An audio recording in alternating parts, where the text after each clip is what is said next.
How many of you have made the jump into owning your own design firm, to starting your own business, taking out that LLC or S Corp, C Corp license, and you've put together your website, maybe some promotional material. You've certainly got your portfolio down, and you may or may not have staff, be it contractor or full time. But the notion of promoting yourself, of putting yourself out there, of boasting your client success stories. For how many of you does that bring up anxiety or fear of the spotlight? I know that myself included, a lot of us design professionals are introverted by nature. So the idea of putting yourself out in the spotlight and touting your achievements and really shouting from the rooftops the high level of service that you can provide, is that accompanied by anxiety? Well, I'm here to tell you that your brain's doing exactly what it's supposed to do. Stay tuned.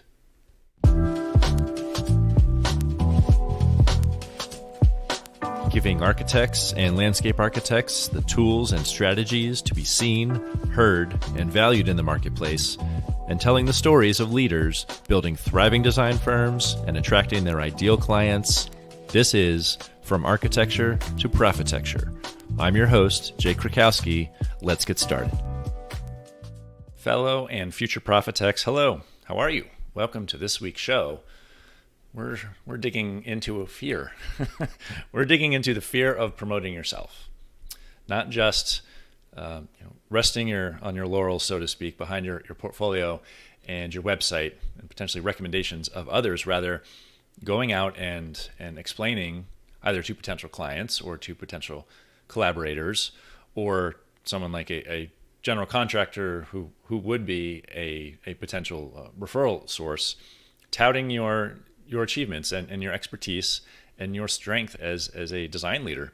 Moving from the online arena into offline, although it actually might be with online marketing as well, once you start to put yourself out as the face of your company, as the face of your brand, and you're not just sitting behind the portfolio that you have built over time and those testimonials or referrals that you've gained, that's your brain often sees that as a threat, as something to run away from, because your brain's job, and yes, I'm going primal here. Your brain's job is to keep everything safe and familiar.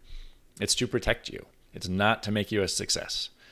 As highly developed as our brains are in the animal world, with this idea of a prefrontal cortex, where we can do so much and we're completely separated, above and beyond anyone else and on the planet, animal-wise at least.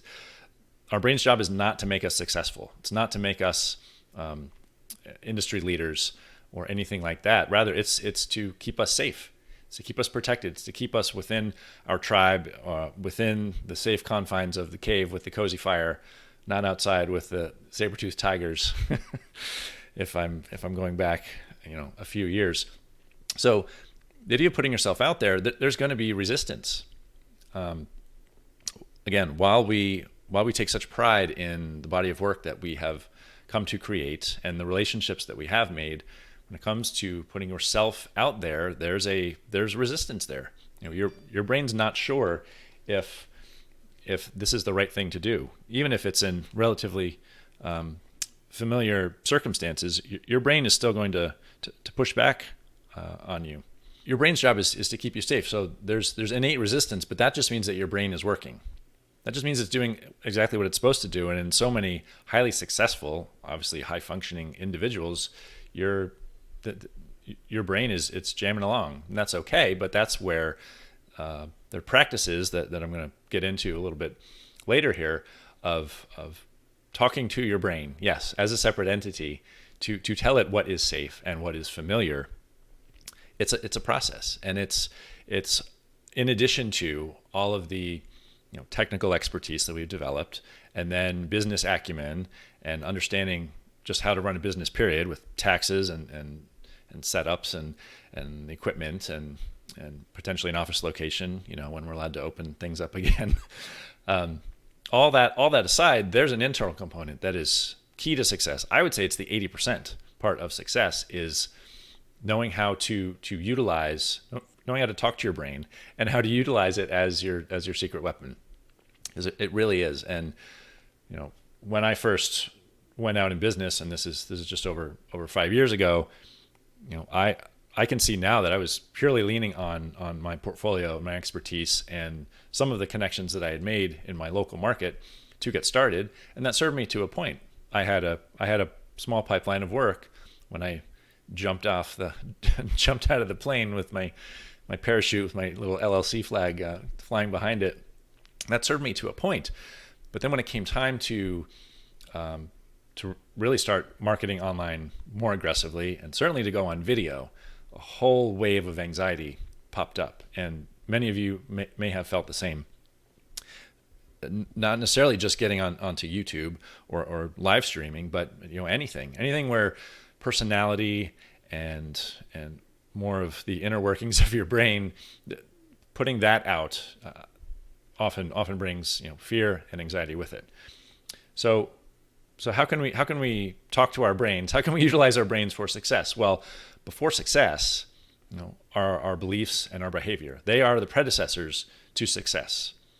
It's not how you might think, and how I thought for the longest time is, once I am successful, then I will have more belief in myself. Then I will act a certain way. Then I will carry myself a certain way in industry circles. You've got to flip that on its head, and it's not the easiest thing to do. To believe in your success, to see the picture of what your firm will be in 5 or 10 years, and not just in terms of number of projects or revenue perhaps, but the whole picture, the office setup, the staff you might have, what does the office smell like? What kind of flowers do you have? I mean, really, you need to touch on all your senses to build this picture that your brain can believe. Because your subconscious mind, it doesn't know the difference between what's real and what you imagine on a kind of real basic level. And I'm not a neuroscientist, but I am learning from them over the last 8 months here. Your brain actually doesn't know the difference with what you believe. I'll use Muhammad Ali as an example. He's nowhere near the design and construction industry. What did he say over and over and over? He said, "I am the greatest fighter in the world. I'm the greatest fighter that ever lived." Even if he didn't have the number of wins racked up, even if he took losses, he believed it.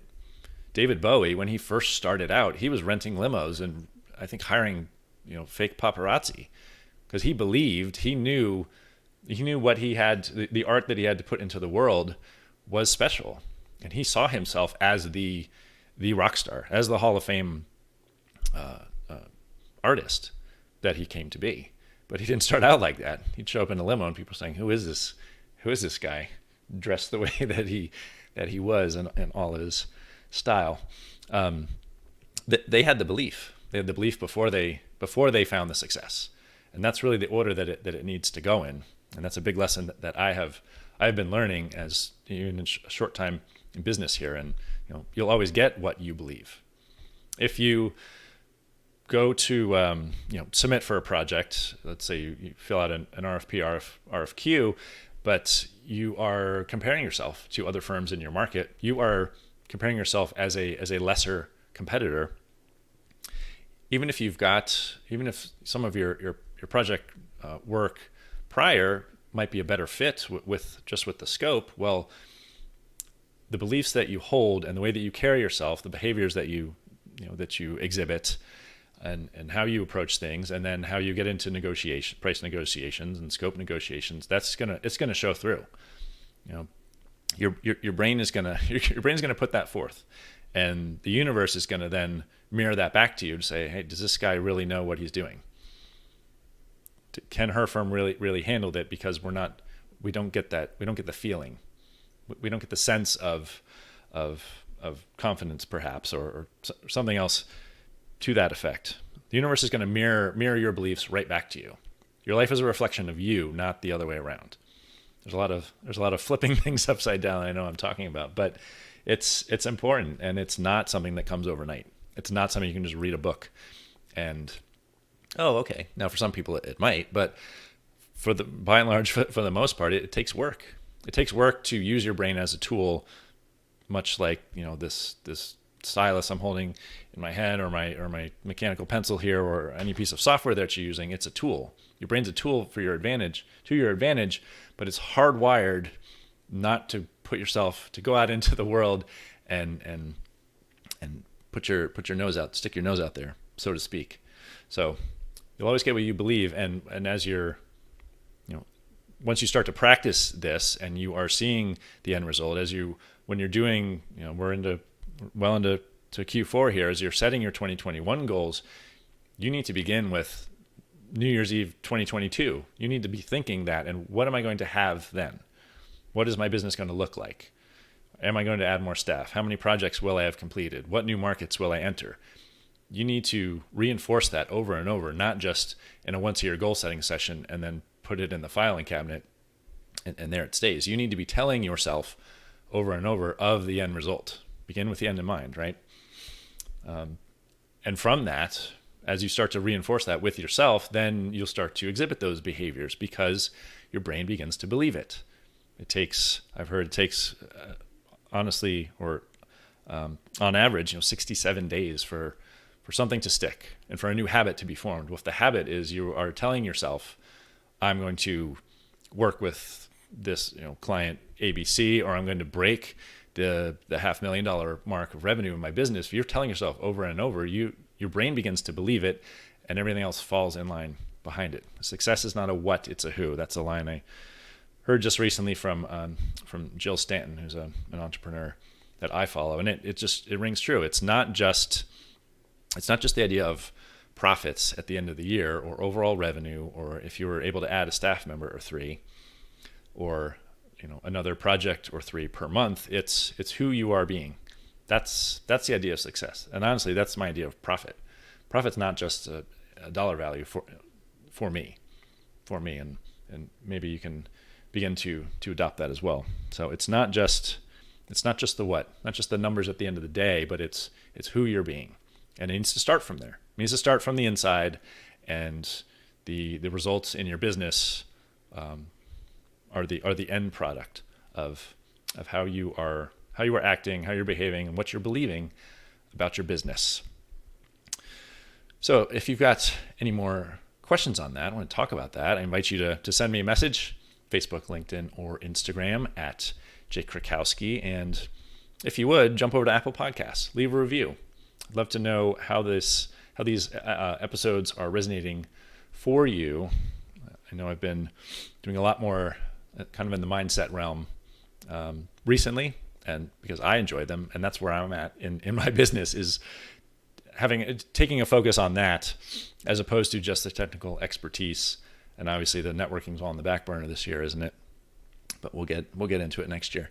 But let me know how these are hitting for you. And again, DM me if you've got other ideas for the show or anyone else you'd like to see interviewed. That as well.